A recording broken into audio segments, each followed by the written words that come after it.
Howdy, and welcome to the F1 Hatchet. This is the post-race reaction for the Qatar or Lusail GP race. Now, this ended up being a very brutal race for the drivers due to the heat, and I think it was a fairly confusing race for the fans due to the tire issue that they had, where they had a maximum of 18 laps that they could run on each tire stint. Now, this confused things because for the regular fan, it's harder to keep track of when the team goes back onto the track after a pit stop. Are they actually racing the team that's ahead of them on the track, or is it because that team hasn't yet pitted yet, or they were waiting for that next pit stop so that the shuffling on the track would occur? So it's very hard to tell exactly where each driver was on the track compared to the rest of the members in this stint, because it's like, okay, did they pit yet? Have they already pitted? What tire are they on? Are they, far into that stint, or they just come out and so they're having an issue with those tires getting warmed up? It did make a lot of passing on the track, and due to those, having fresh tires versus old tires.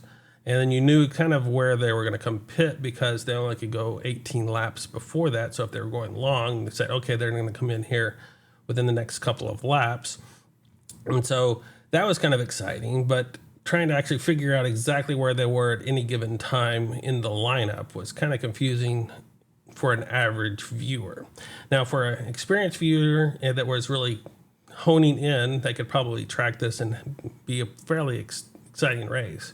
I just didn't like the fact that it was a maximum, length of time, so that you kind of had a more of an idea if they were going long, that okay, they're going to have to pit in the next couple of laps, which doesn't, pertain as easily to saying, okay, with just the number of compounds that they have to go through.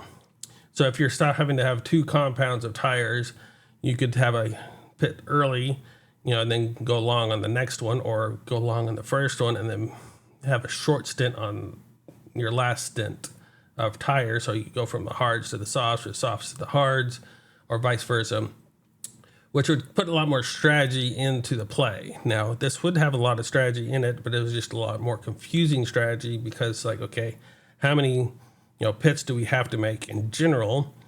And then what kind of tires do we have left? And where are we in relationship to the people that are kind of on our same tire strategy to deal with? So this made it really more complicated in just the lineup of where every driver stood against every other driver. So I'm not sure if I like this as much. So maybe if we had like a mandatory 2-stop or a 3-stop race without the actual length of laps they could have on those tires, it may be a little bit better than what we saw today. Now, speaking of tires, and why we actually had the 18 lap limit was due to the compound of that rubber separating from the sidewalls into that, due to the heat and that, I guess, the curbing, what they call the pyramid curbing, going over those curbs and just putting that much more pressure on it. They were getting some separation, so they potentially had some blowout capabilities on those Pirelli tires. Now, generally, this is unacceptable. This is why this is the first time we've actually seen a maximum stint on a tire. So hopefully Pirelli can get their act together and figure out what was going on and have a compound for this track in the future that will not have this problem. This is kind of a ding against Pirelli, and I know there's some people that were wanting to switch out from Pirelli to some other tire manufacturer, or having more of a tire war. So this kind of leads into those strategies and those arguments. But overall, I don't have an opinion one way or the other. I think Pirelli's done a fairly good job for what they have been requested to do, except for this race, which was kind of on them, and they have had to change things just to have a safe race. So that was the reason why we had the 18 laps tire stints, which then caused what I was saying was more of the confusion. Now, we'll go from the back of the pack to the front of the pack like I normally do, and giving you my opinion of each driver as they come up from the end of the race. So without further ado, we will start off with Carlos Sainz. Carlos Sainz did not even start this race. He had a fuel leak issue in that Ferrari, and they deemed it that they could not fix it in time for the race. And so they ended up having to pull that Ferrari from the starting grid. And this is kind of a shame, but I'd love to have seen both Ferraris in this race and see where they could have ended up overall. He was planning on starting on 12th, but he ended up finishing 20th because he didn't even start. Due to that, we were thinking that the Mercedes was going to have an advantage over Ferrari in the Constructors' Championship, having two Mercedes in this race where Ferrari only had one. But then we had the nice incident between the Mercedes on that very first corner where George had like a decent start and was trying to get past Max in that corner. And then Lewis on his soft tires had a really good start and was coming out on the outside. And due to visibility, as best I can see, he did not take into account that he was going to squeeze his teammate between him and Max. And so the two Mercedes ended up colliding, and Lewis got the worst end of that, spinning out on the side, losing a tire, which meant his day was done at the first corner. Now, at first, Lewis was blaming George because George was sticking his nose up that middle section. But on further review from the video, he ended up saying that he will claim responsibility for that incident, even though he kind of thought it was more a racing incident. But that did hurt Mercedes' chances in this race as they knocked one of their Mercedes out, and so they didn't get the double chance for those double points in this race against Ferrari, where they only had one. Then we come Logan Sargent, who we found out late in the race that had flu-like symptoms at the beginning of the race and was going around for most of the race, but due to the heat and the exhaustion of this race and those flu-like symptoms, he could not maintain the concentration he needed, and ended up saying that he needed to come into the pits and just quit due to those issues. And he was actually one of the drivers that was having to get helped out of the chassis, as the heat in this race was just overwhelming. They were saying that it's basically you're having a dragon's breath on you at all times, and you were trying to get any kind of air on your hands or in your helmet. I know we saw George Russell trying to get, putting in his palms on the steering wheel down the straightaways, trying to get more air into his gloves. We heard Alonso saying that when he was trying to come into the pits, to see if there's anything that they could do with the seat, pour water on it or something to, alleviate some of the issues that he was having. So overall, this is kind of a brutal race, and you can see that in the drivers' interviews at the end of the race, how exhausted they were due to the heat and the focus that they had to maintain throughout this race. And part of the focus that they had to maintain with these brutal conditions is that they had to actually drive almost flat out through this whole race because of the mandatory pit stops that they had to come in. They could actually not have to regulate the tires quite as much as the full stint of a race. And so they were trying to drive more flat out throughout this whole race. So the concentration you had to have, and then the heat and the exhaustion levels that you maintain, I think were just really hard on a lot of the drivers, trying to maintain that focus and trying to maintain the thoughts that they needed. So this leads us to Liam Lawson, who was a lap down, who qualified in 17th and ended up in 17th. I think he did a decent job overall, even though he just maintained the position he was in. Said that he's a rookie. He hasn't been in Formula One racing to the full stint of the rest of the drivers throughout the season. He's just come in for these last few races. So coming into a track that he doesn't really know and being able to maintain that spot without actually causing any kind of incidences. I think he was doing a decent job. It's not the great job that we were hoping to see and what we have been kind of used to seeing in the last few races from Liam, but I think this is average race for him in this, and it shouldn't be looked down upon. So he did get a black and white flag for track limits, but he did not, as far as I know, get any kind of penalties. So as we've seen several other drivers in this field get penalties, that's a plus on my marks for him in this race. Then we have Nico Hulkenberg, who kind of shot himself in the foot.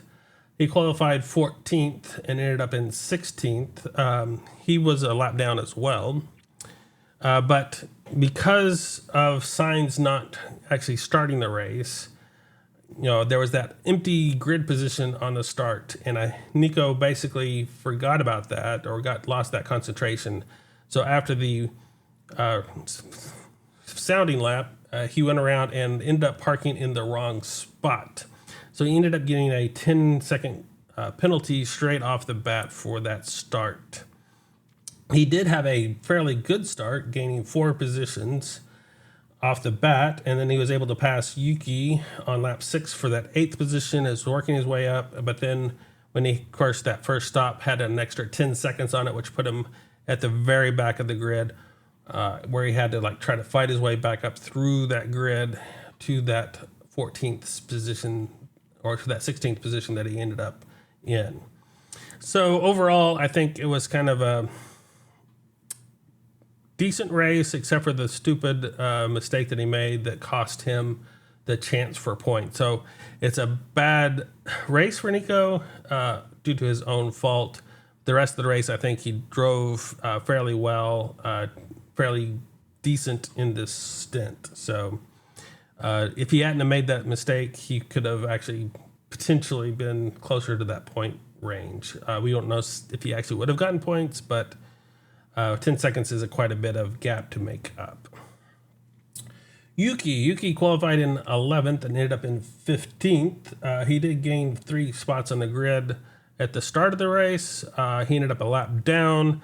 That AlphaTauri just didn't have it. What I heard is basically they were trying to make some adjustments to that AlphaTauri for this GP race, and they kind of went the wrong direction on those adjustments.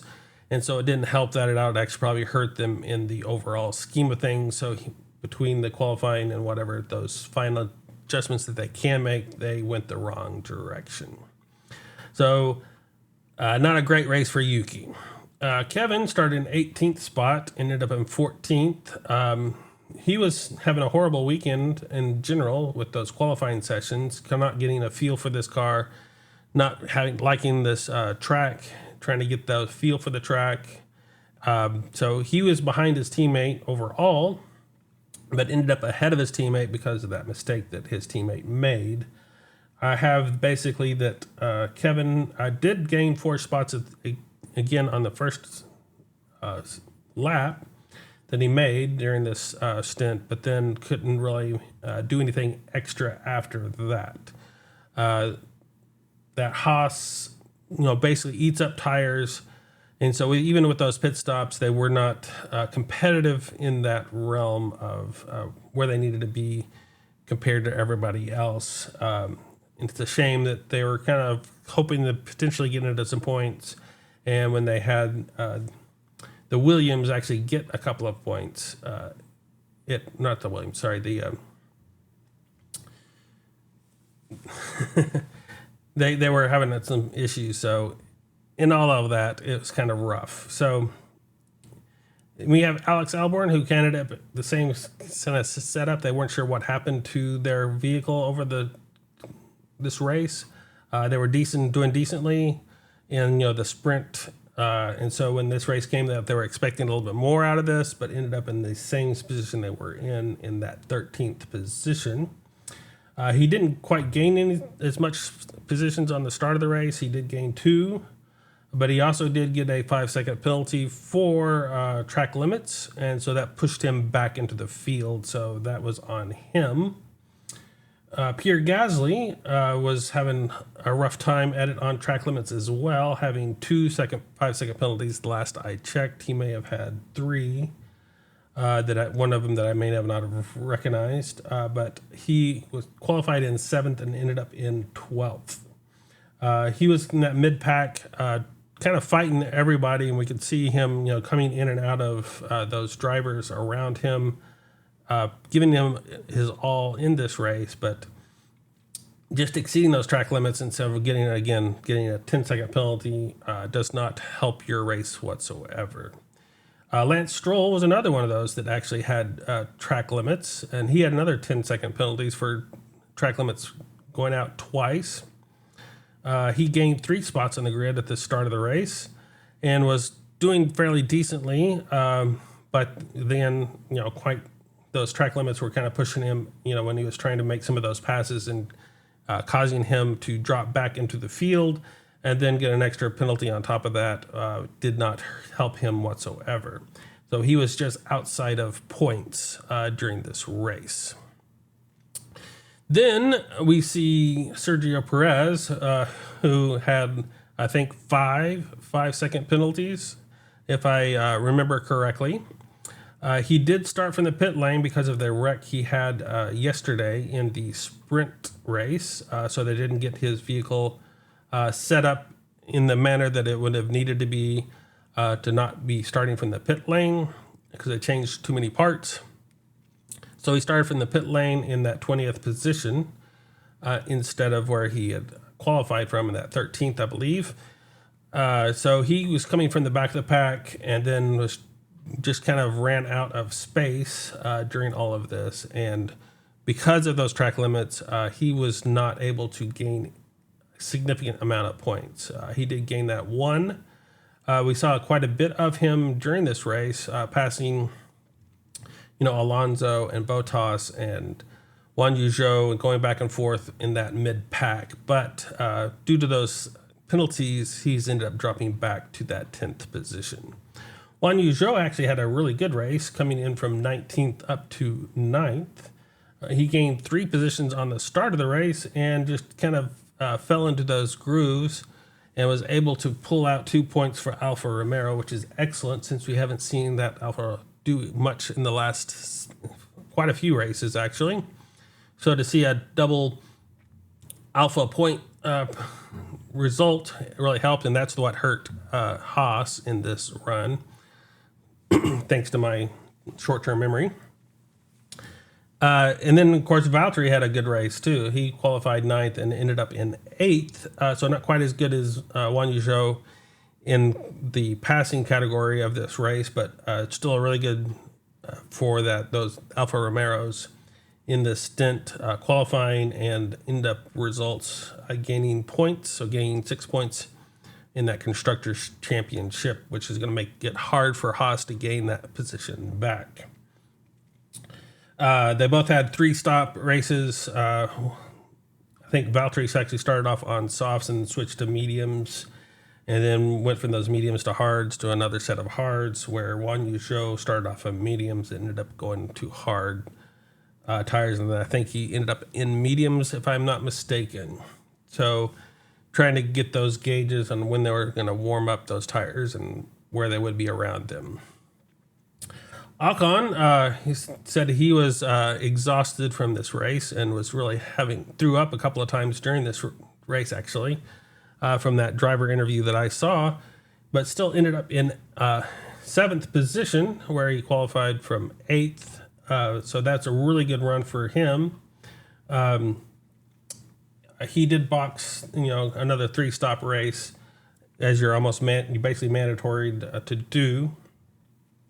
Really doing a good job in that Alpine for Ocon compared to his teammate this race. So I think Ocon did an excellent job in this, where Gasly kind of had a few mistakes and kind of punished himself due to those penalties. Alonso qualified in 4th and ended up dropping down to 6th. He did gain 1 spot at the start of the race and was able to pass Leclerc on lap 13 for that 14th position, and then it kind of got confusing on where they were and how many passes that were actually viable for end results versus just passing to get around things so that they would have a clear set of air till their next pit stop. So he did a decent race, not as good as he was hoping to be, not as good as the Aston Martin need to be to maintain those point runnings, but still got some decent points overall. So an average race, I would say, for Fernando Alonso, even though he was having to fight that Aston Martin around this track. Charles Leclerc qualified in 5th and ended up in 5th. As I said, he's the only Ferrari in this, and so he gaining 10 points, all he could for Ferrari. He did gain 1 spot at the start of the race, and just did a medium to hard stint back to a medium in this race, trying to maintain those positions. So a decent running for him, but not the great running that we needed from Charles in that Ferrari this race. Now we have George, who qualified in 2nd, ended up spinning in that first corner by contacting with his teammate, and then having to go into the pits, get everything checked out, dropping back to the very back of the grid, and then worked his way all the way up to 4th. So I think he did an excellent job and probably deserves the driver of the day, just to the amount of sheer ability that he could have managed that Mercedes around to get back almost on the podium, but not quite, but still making a significant headway in points compared to the teams around them that they were competing against. Not where they wanted to be against the Red Bulls, but keeping the Aston Martins behind, keeping the Ferraris behind was a really good run for George. And then we had the 2 McLarens, starting off with Lando, who qualified in 10th and worked his way up to 3rd, which was a really good job for Lando. He gained 4 positions off on the start of the race. He was doing some fairly good passing at the beginning, passing Leclerc on lap 19 for 6th, and then Stroll on lap 21 for 5th.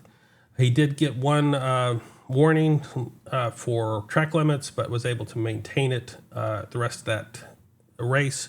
So he was able to not get a penalty as far as I'm aware, and keep that into that 3rd position. I know he was actually thinking he was faster than Oscar was near the end of the race, and wanted some team orders to help him get into that 2nd position. But the team was kind of worried about George, who was actually in that 2nd position at the time, but had 1 more pit stop to see if they could run. So they were trying to keep them in line. So they kept Lando in 3rd. He may have been able to make 2nd if he could have pushed himself, but having those team orders to maintain positions, he was just playing a good team player. So an excellent job for Lando, coming from 10th. And the same thing for Oscar. Oscar, was in 6th on the qualifying due to those lap deletions in qualifying for both Lando and Oscar, dropping them back into that grid for the qualifying. So Oscar Piastri started in 6th, ended up all the way up into 2nd. He did gain 4 positions on the start of the race. He was driver of the day. He was able to pass, Albon on lap 29 for that 4th position.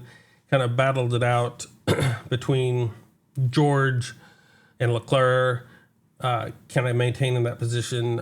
He was behind Max at one point by like 7.5 seconds, about lap 22, but only ended up about 4.8 seconds behind him at the end of the race after all of the pit stops. So a really good run for Oscar Piastri. He did get driver of the day for, getting up to that 2nd position and really putting pressure to some degree on Max, where he couldn't just, have a clear running. He had to kind of watch his back a little bit to make sure that nothing weird would happen if something crazy in the race, like another safety car or something, came out. So good on Oscar.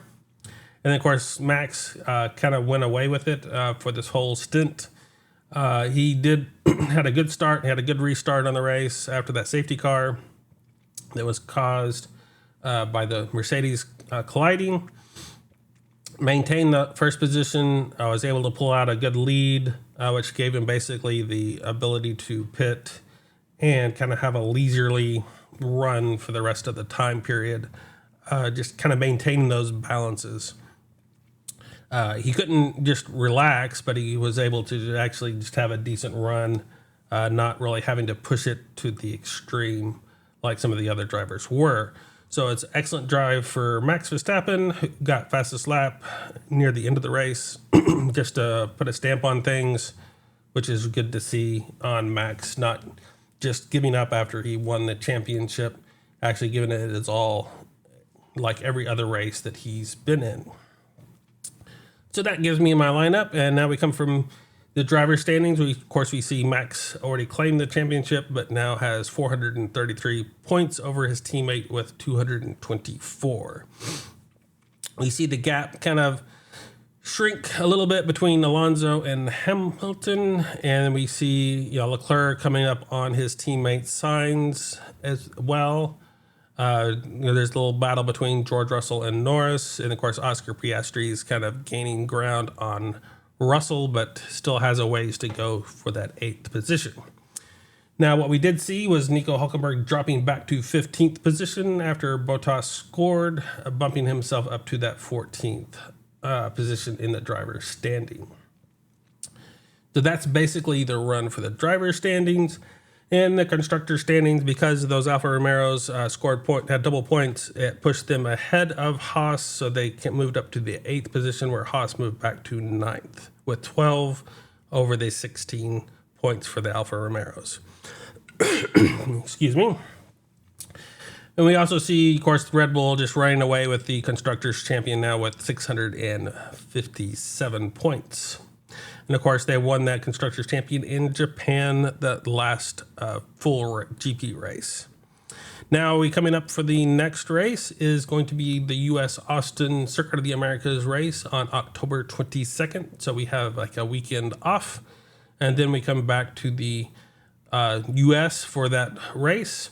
It has a length of 3.426 miles, and we'll be running 56 laps for a total distance of 191.634 miles. And we have a lap record of 1 minute 36 seconds and 169 tenths. And that was by Charles Leclerc, and it was first introduced in 2012. And it is actually another sprint weekend, so we will have another qualifying session on Friday with the sprints on Saturday, and then the GP race on October 22nd, which is that Sunday. So until then, I will see you on the grid, and farewell till then.